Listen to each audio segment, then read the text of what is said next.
você tem anos na igreja, mas ainda continua a mesma pessoa, você ainda não consegue ver transformações em algumas áreas que você já vem orando há bastante tempo. Eu vou comentar um relato de uma pessoa que comentou em um vídeo que eu tirei print para poder comentar aqui com vocês, porque sempre tem coisas relevantes. Ela coloca assim: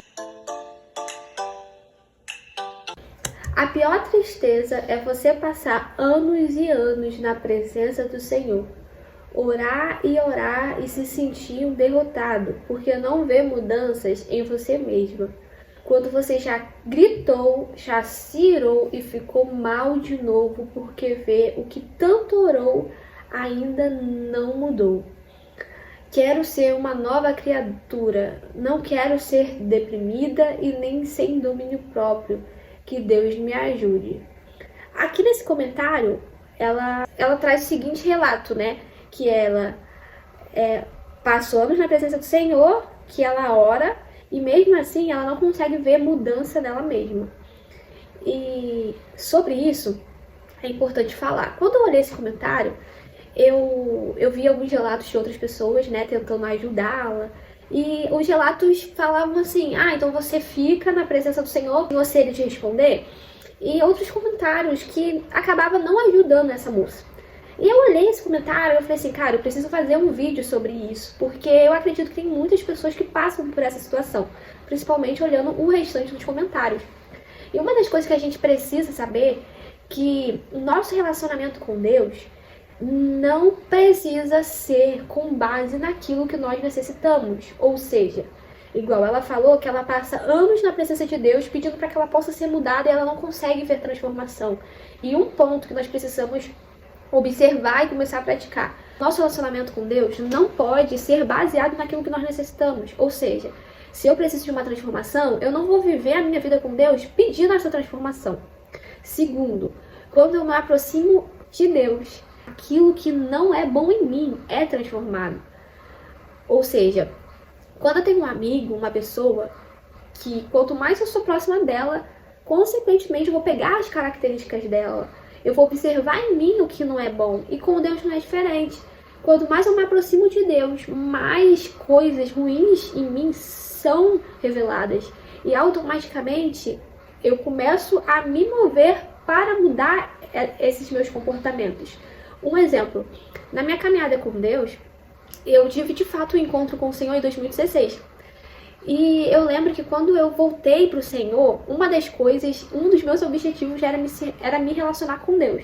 Porque eu sempre eu nasci e fui criada em berço cristão, né? Mas teve uma época que eu me afastei, porque pelo fato principalmente de achar que o Senhor era somente alguém que estava lá no céu para me punir. Se eu fizesse algo de errado e que se eu fizesse algo de certo, eu iria para o céu.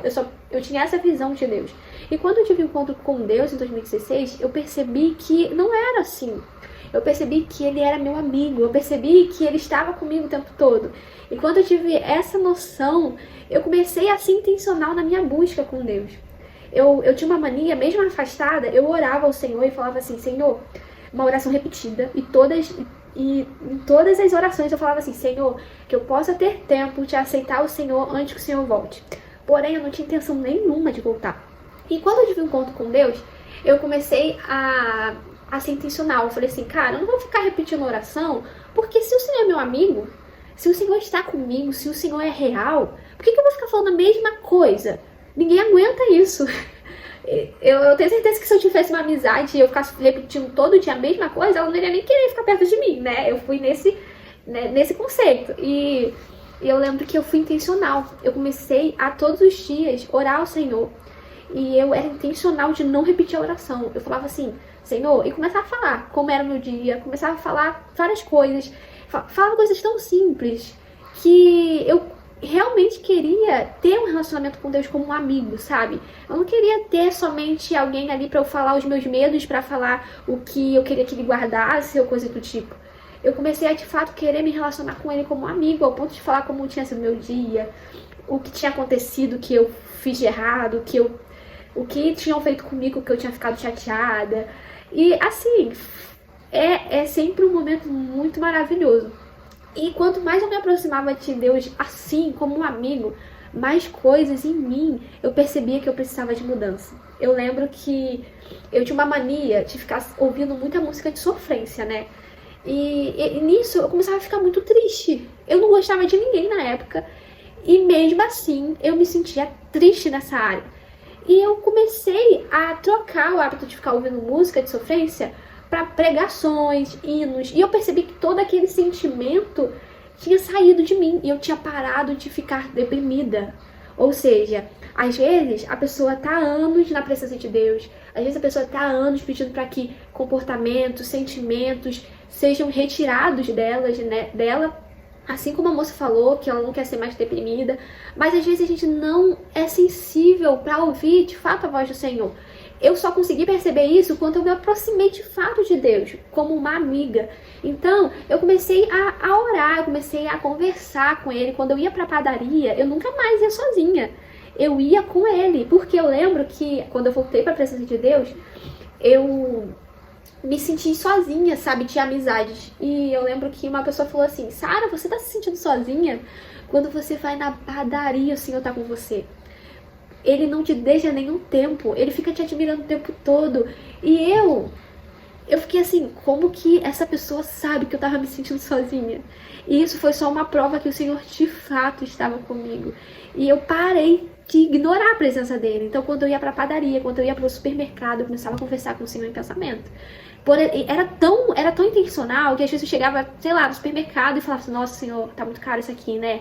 Coisas assim, como se eu de fato tivesse com um amigo do meu lado, porque eu tava com um amigo do meu lado, porque o Senhor é real. Às vezes a gente fala que confia em Deus, que crê em Deus, mas a gente age como se ele tivesse morto. Essa é a realidade. E quando mais eu fui me aproximando de Deus, mais mudança ele me trouxe. Uma pessoa, uma jovem que era totalmente deprimida, triste, o Senhor começou a transformar isso com uma alegria. Quando eu parei de preencher minha alma com coisas banais, com músicas que estimulavam a tristeza em mim, e comecei a alimentar o meu espírito de fato. Eu percebi que aquele sentimento de tristeza, aquela depressão, ela foi saindo. E não foi só isso que aconteceu. Eu percebi também que outras áreas da minha vida foram mudadas. Eu lembro que meu pai, ele sempre foi muito organizado na área das finanças, né? Então, pense em um homem que eu nunca vi endividado. Um homem que sempre recebeu um salário que a maioria dos trabalhadores brasileiros recebem, mas eu nunca vi ele endividado, nunca faltou nada lá em casa. E eu lembro que quando eu comecei a trabalhar, eu tive um cartão de crédito e eu acabei me enrolando. E eu lembro que o banco me ligou pra perguntar, né? E eu falei assim: ah, não, eu saí de perto dele pra ele não ouvir. E falei assim: dia primeiro, eu vou receber dia primeiro e eu vou acertar. Porque tinha só atrasado, né? Eu não tinha recebido ainda e não tinha pago porque eu não tinha recebido. Aí eu lembro que meu pai, quando eu voltei pra sala, meu pai falou assim: quem era, Sara? Aí eu falei assim: ah, não, pai, não foi ninguém não, foi desconhecido. Aí na hora, eu falei assim: por que eu tô mentindo? Sabe? Se eu sei que eu não tenho que mentir, por que eu tô mentindo? E eu falei assim: não, pai, olha, aconteceu isso, isso e isso, mas eu já resolvi e dia primeiro eu já vou resolver. Aí tá bom. Aí eu pensei assim: cara, olha que simples que foi. Às vezes a gente dificulta a nossa vida, às vezes a gente dá brecha pro inimigo, porque a gente tem essa mania: não, é só uma mentirinha, mas a gente dá brecha pro inimigo por algo que é pra ser simples. Então, o Senhor, ele quer se relacionar com a gente como um amigo. Ele quer se relacionar com a gente como alguém que ele está no nosso dia presente. Às vezes a gente se relaciona com ele somente para falar o que ele já sabe que precisa ser mudado na gente. Só que isso só vai ser mudado, a gente só vai ter essa sensibilidade, essa força para negar o pecado, para negar nós mesmos, quando nós estivermos próximos dele. Porque quanto mais a gente alimenta o nosso espírito, mais a nossa carne é enfraquecida. Então tudo o que ela falou aqui sobre se sentir derrotada, não ver mudança nela mesma, ela continua gritando, se irando, ficando mal por conta disso. Tudo isso é a nossa carne que quer se alterar, a nossa carne que quer se expressar, mas quanto mais a gente alimenta o nosso espírito, mais a nossa carne é dominada, mais a nossa carne é enfraquecida. Então, você quer ver mudança em você? Se aproxime de Jesus como seu amigo, faça dele presente no seu dia, porque eu tenho certeza que tudo vai mudar. Você vai ser uma pessoa irreconhecível, porque vai ter mais de Jesus em você e menos de você mesma. Eu posso listar aqui várias coisas que eu percebi em mim como transformação. Porém, o vídeo vai ficar muito grande. Mas o que eu quero que você entenda: não se relacione com ele somente para falar o que você precisa de mudança, porque ele sabe. Se relacione com ele como seu amigo. E ali você pode expor o que te incomoda, mas se relacione com ele. Faça de Jesus presente no seu dia, converse com ele, seja intencional nisso. E terceiro, seja sensível à voz do Senhor, porque às vezes ele já está falando, ele já está alertando pontos que precisam ser transformados, mas você não está ouvindo, você não está sendo sensível a essa voz. Então, quando você perceber que há algo que precisa mudar, quando você perceber que você falou algo erradamente, que você acabou pecando, mentindo, e você percebeu isso, não continue, faça o que é para ser feito, peça perdão, fale a verdade, porque eu tenho certeza que é através desse relacionamento com Deus que você terá uma vida completamente transformada.